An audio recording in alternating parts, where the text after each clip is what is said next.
सबसे पहले मैं आपका शुक्रिया अदा करता हूँ।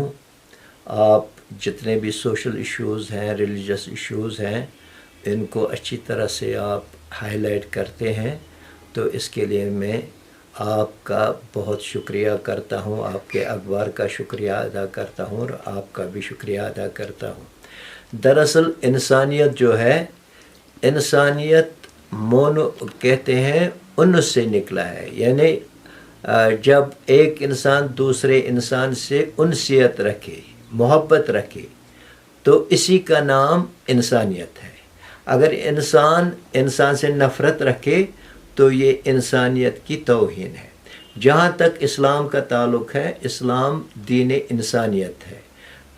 इस सिलसिले में सबसे पहले हम देखते हैं कि कुरान में कहा गया है अल्हम्दुलिल्लाहि रब्बिल आलमीन, यानी जो अल्लाह है वो तमाम आलमों का रब है। यहाँ रब्बुल मुस्लिमीन नहीं कहा गया, रब्बुल आलमीन, यानी तमाम जितनी भी मखलूक हैं, जितने भी इंसान हैं, उनका रब अल्लाह है। जब हम कायनात में देखते हैं अल्लाह की जो बख्शिशें हैं वो सब के लिए आम है। अगर सूरज की रोशनी है तो ये सूरज की रोशनी सूरज रोशनी बखेरता है तो हिंदू, मुस्लिम, सिख, ईसाई का कोई इम्तियाज़ नहीं करता। अगर फूल खुशबू बखेरता है तो वो भी कोई इम्तियाज़ नहीं करता। कुदरत के जो खूबसूरत नज़ारे हैं, जिस तरह एक मुसलमान की आँखों को लुभाते हैं, इस तरह एक हिंदू की आँखों को भी लुभाते हैं। यानी हर चीज़, चाहे वो पानी हो, हवा हो, कुदरत की हर चीज़ हर एक इंसान को बिला इम्तियाज़ मैसर होती है, क्योंकि हम सब इंसान हैं। सब जो कायनात में, दुनिया में जो लाइफ सपोर्ट सिस्टम है, ये हर एक के लिए है, ये सिर्फ मुसलमानों के लिए नहीं है। दूसरी बात यह है कि कुरान में कहा गया है कि जो इंसान है इसको हमने अशरफुल मखलूक़ात बनाया। लक़द करमना बनी आदम फिल बर्र वल बहर, हमने बनी आदम को खुशकी और तरी में फजीलत बख्शी, यानी ये चीज़ें इसके माथत रखी। इसलिए इसी तरह कुरान में है लक़द खलकनल इंसान फ़ी अहसनि तक़वीम, इंसान को सबसे बेहतरीन जिस्म दिया गया है, जो तमाम सलाहियतों से लेस है, जो तमाम एज़ा से लेस है, जिनको इस्तेमाल करके इंसान इस दुनिया में ज़िंदगी गुजारता है। इसी तरह कुरान में कहा गया है खलकल इंसान व अल्लमहुल बयान, हमने इंसान को पैदा किया और इसको गोयाई की क़ुव्वत दी। ये भी सब के लिए आम है।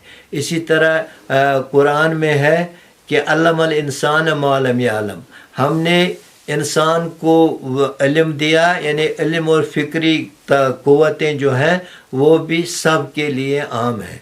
इसी तरह नबी करीम सल्लल्लाहु अलैहि वसल्लम ज़ैद बिन अरकम रिवायत करते हैं कि नबी करीम सल्लल्लाहु अलैहि वसल्लम जब तहज्जुद की नमाज़ पढ़ते तो तहज्जुद की नमाज़ पढ़ कर कहते कि अल्लाहुम्मा इन्नी अशहदु अल इबादु कुल्लुहुम इख्वतुन, खुदाया मैं शहादत देता हूँ कि जितने आपके बंदे हैं, जितने इंसान हैं, ये आपस में भाई भाई हैं।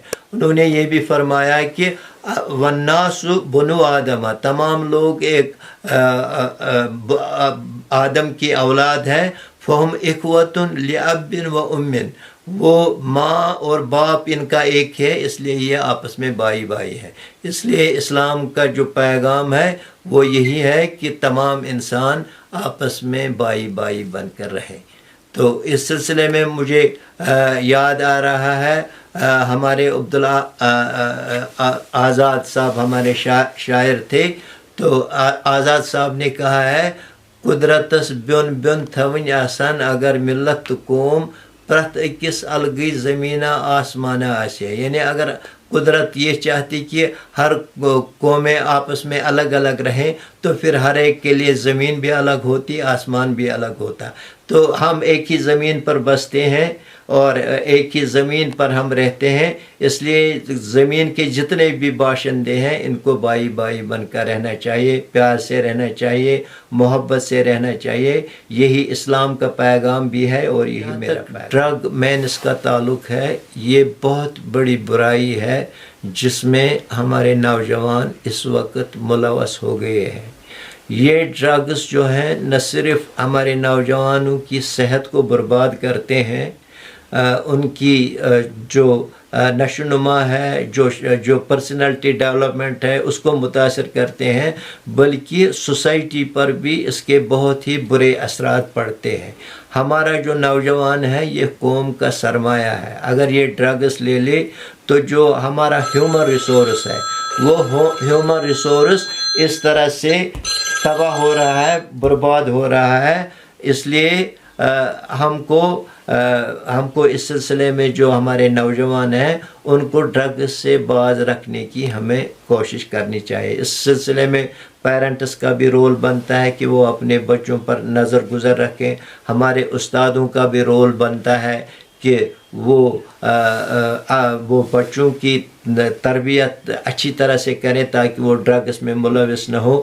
اور حکومت کا رول بھی بنتا ہے کہ وہ سپورٹس کا انتظام کرے تاکہ جو ان کی انرجی ہے وہ ڈائیورٹ ہو جائے اور وہ ڈرگس کی محنت سے بچ جائے. بجائے خود جو جادو ہے یہ بھی ایک علم ہے، اور قرآن میں جو تعویذ ہم دیتے ہیں، ہمارے جو پیر و مرشد ہیں وہ تعویذ دیتے ہیں، اگر وہ قرآنی تعویذ ہو تو وہ ٹھیک بات ہے. لیکن جو جادو کے لیے استعمال کرے اس علم کو دوسرے کو نقصان پہنچانے کے لیے، یہ تو اسلام میں صریح طور حرام ہے. جادو کرانا بھی حرام ہے اور جادو کرنا بھی حرام ہے. تو اس لیے لوگوں کو اس سے بچنا چاہیے. کچھ لوگوں کو فریب دیتے ہیں، دھوکہ دیتے ہیں، لوگوں سے پیسہ حاصل کرنے کے لیے جھوٹ موٹ کے تعویذ دیتے ہیں. تو یہ بھی بہت ہی بری بات ہے، اور تو ایسا نہیں کرنا چاہیے. تو اس سے ہمیں بچنا چاہیے.